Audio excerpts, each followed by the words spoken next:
Hey, all my webheads out there, welcome back to Comic Book Corner 2.0. And fans, I'm your host, Mike Spider Slayer, getting ready to bring you the top 10 most anticipated comics for February 9th, 2022. Guys, it's never too early to start that pull list for next week, and hopefully this list does help you make decisions on what comic books to buy. But real quick, guys, I want to give a quick shout out to MutantBeaverComics.com.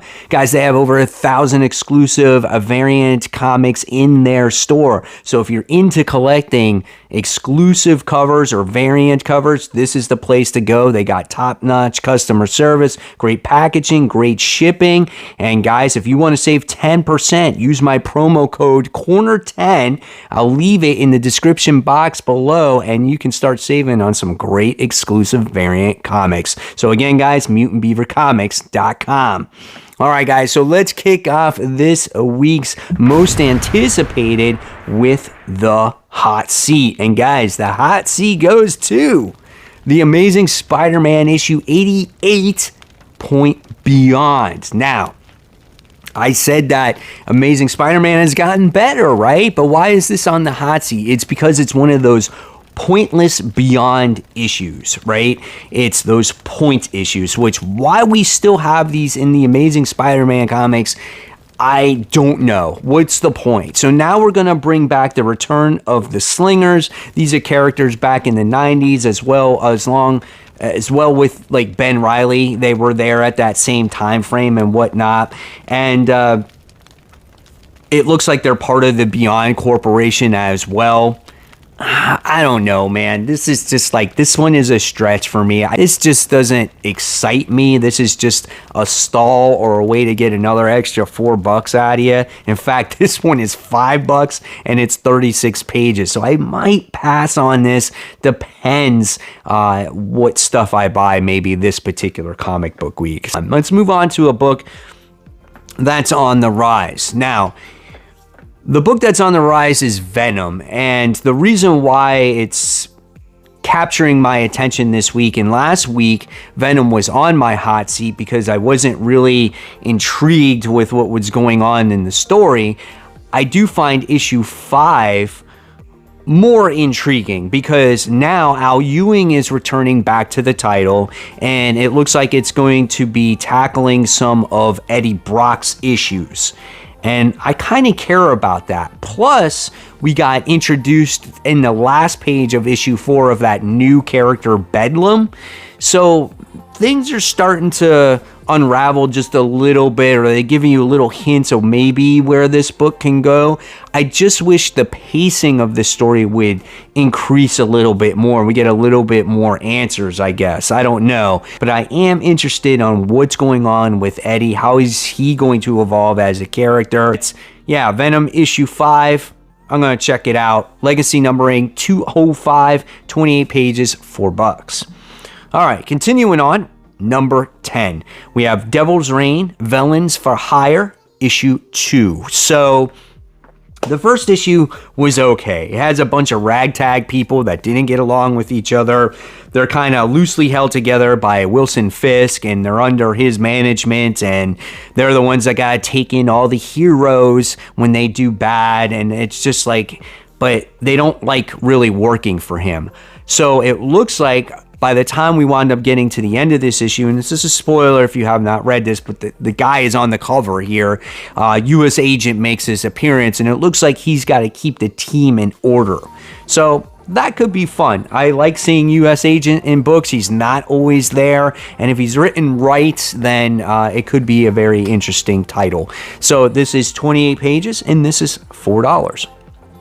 All right, so moving forward to number 9, we have the Scorched issue 2. This is the most recent Spawn book that was just released. You can't deny the price of it. It's $2.99, so a $3 comic book, 24 pages, and this has all the different Spawns working together, and they're doing a mission in Russia, and it looks like Russia has some crazy things going behind the scenes, and they're going to exploit what's happening there. it looks like it could be a fun book. This book just needs some time to develop, and I think if the story pans up, this will be higher on my list. The first issue is kind of just like an introduction of all the characters that I already knew about. So we'll see what happens with issue 2. All right, moving forward to number 8, we have Ben Reilly Spider-Man issue 2. So last issue really reintroduced Ben Reilly of who the character is and kind of his struggles of being in the world, of being his own identity. So if you don't know that much about Ben Reilly, that issue really did a good job at reintroducing the character. And it wasn't like they rushed it or it was a crappy book. They took their time and put some real effort into that book. So I appreciated that first issue. And so now we have, again, the Scorpion makes his return here, and it looks like that Ben Reilly is going to fight a multiple amount of villains throughout this series. So again, could be a lot of fun. 32 pages, $4. Continue on the countdown. Number 7, it's a new number 1 this week, and it's a new X book, and it's coming, it's called Secret X-Men issue 1, and the description is like, shh, it's the X-Men. So it looks like the Shi'ar Empire faces an unexpected threat, and they gotta call upon these particular X-Men, and so we have Sunspot, Cannonball, Morrow, Tempo, Forge, Banshee, Strong Guy, Armor, and Boom Boom. So, and it looks like the captains are Sunspot and Cannonball here. So this could be a fun book. I think it depends on these characters. Do you care enough about these characters in order to read this book, right? Do you care about Morrow? Do you care about, Armor? I liked Boom Boom and Cannonball back in like the X-Force days, so I might check it out for them. Strong Guy was pretty cool in X Factor. Banshee's always a lot of fun, but I don't know. We'll see what happens in here. I'll give the first issue a try. 36 pages, $5. All right, so we continue number 6, and this continues Devil's Reign, issue 4 of 6.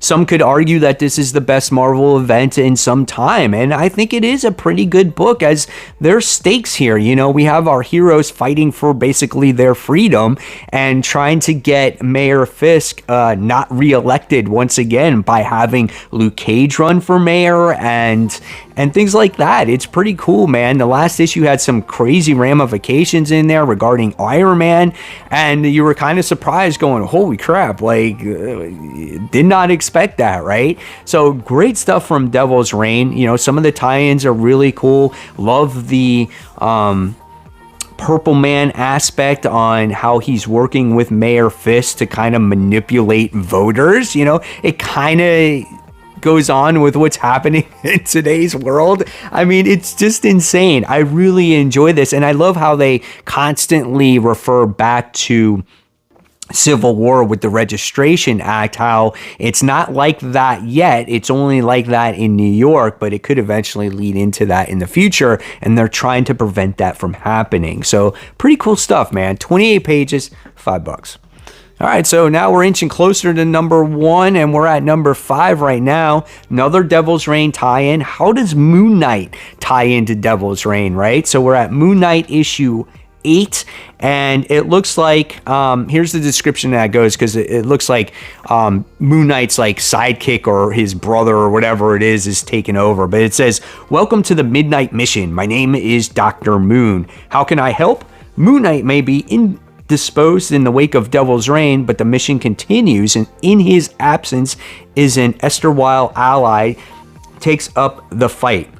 But will the mystery of the stained glass Scarlet prove to be too much for Hunter Moon's The Fist of Khonshu?" So this was the dude that him and Mark Spector were fighting in each other, and now it's like you got 2 Moon Knights flying around out here, and this guy is kind of taking his place for this particular issue.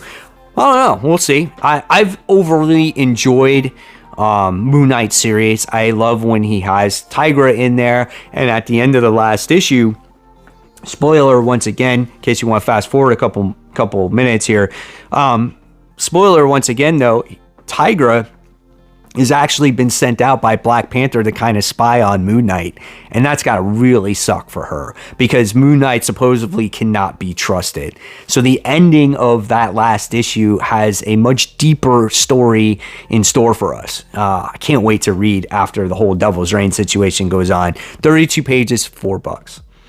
All right, next, moving on to number 4, we have Detective Comics issue 1052. I've enjoyed this storyline. I think maybe there's a lot of people that don't care for it because maybe Batman is not in it or they don't care about Arkham Asylum. But I really enjoy this weekly series about how this whole tower has fallen apart. Huntress is in the middle of this story as well, as she kind of has checked herself in Arkham Asylum because she's basically going wacko with the whole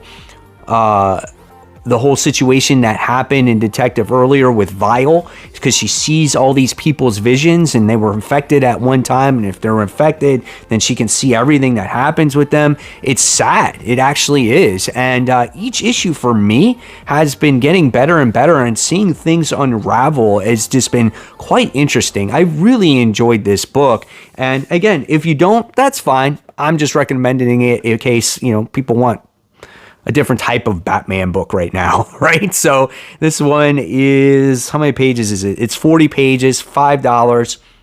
It's titled The Tower Part 6, The House of Gotham, Chapter 6. All right, so now we move on to the top 3. And we have Maestro World War M issue 1. So this is the final chapter of the Maestro trilogy. So this is the first issue of it, and I cannot wait because we had AIM, we had the Pantheon, we had Doctor Doom. They've all fallen in front of Maestro, right? So what's going to be happening in this run? And it looks like the Abomination is going to be taking shape in this run. So how does Maestro stop the Abomination? I think this has been a awesome series written by Peter David. Can't wait to see this final run on it here. 36 pages, $5. It really gives the character much more depth. Okay, so number 2. Might be a little bit surprised, but I've been really enjoying this. It's been getting better with each issue as well. This is the King of Spies issue 3. This is about a retired secret agent by the name of Sir Roland King. He's murdered a lot of people. He's done a lot of wrong things. And as he has gotten older, he wants to make things right? And by the time he comes to that epiphany, it's like he's developed cancer and he only has a year to live, 6 months healthy. And so now he wants to kill everyone that has done him wrong. And you get to see him go through these missions and take out these certain people. And the action that takes place in this book has just been outstanding. There's one instance where he's falling from a helicopter and he's fighting someone in the sky. And then the guy just he lets go of him and he freaking flies into the helicopter blades and he gets crushed apart. And it's such an awesome story. And also it's his son is in this book too, and he kind of wants revenge on his father, wants him dead. And then there's this crazy character that's introduced at the end of the last issue that's on the cover here, where it looks like these are twins, and one is missing arms and one is missing legs, and they're attached together by the back. Really weird stuff. So I can't wait to see what this character is and where it came from and what's its name and all this crazy stuff. Dude, great book. Definitely recommend it. I love this Mark Millar story. So again, $4. All right, so what's number 1 on my list? You might be a little bit surprised on this just because of the actual story that's going to be taking place, but I love this story in general, and this is Radiant Black issue 12. We're getting the series back, and this one has to deal with Radiant Pink. So you get to see her story, the character development of that character, and who she is besides a radiant character, right? So based off of what I read in the description, it sounds like she's a social media type of star, right? The description says camera on, mic check, put the stream live, hide the alien artifact that gives you superpowers, wipe away the tears, 3, 2, 1, and go. So she has to put on her, you know, her social media face. There's nothing going on in the background with her being an alien fighting person. And I want to see that. I want to see that character development, because when you get that character development, it makes you more emotionally attached to the story. And that's what Robert Kirkman did so well in, say, for instance, for The Walking Dead or Invincible. He really fleshed out the characters. So when something meant something in the story, and say a character disappeared or died, you felt for that character, or you felt emotionally vested. And I think that's what makes an overall great run in a comic book series. So they've done it with Radiant Red, they've done it with the main characters, right? And now they're doing it with all the other side characters as well. So that's why this one makes my number one, and I can't wait for a lot of these books this week. So guys, I'm looking forward to hearing in the comments below what you're looking forward to most reading. And if there's anything out there that you want to recommend to me, also let me know in the comments below. And of course, guys, if you like this video, thumbs up, subscribe. Don't forget to hit the bell. I'll leave you more content right here to click on. And of course, keep buying, keep collecting. And don't forget, read those comic books. Guys, thank you so much. Have a great week.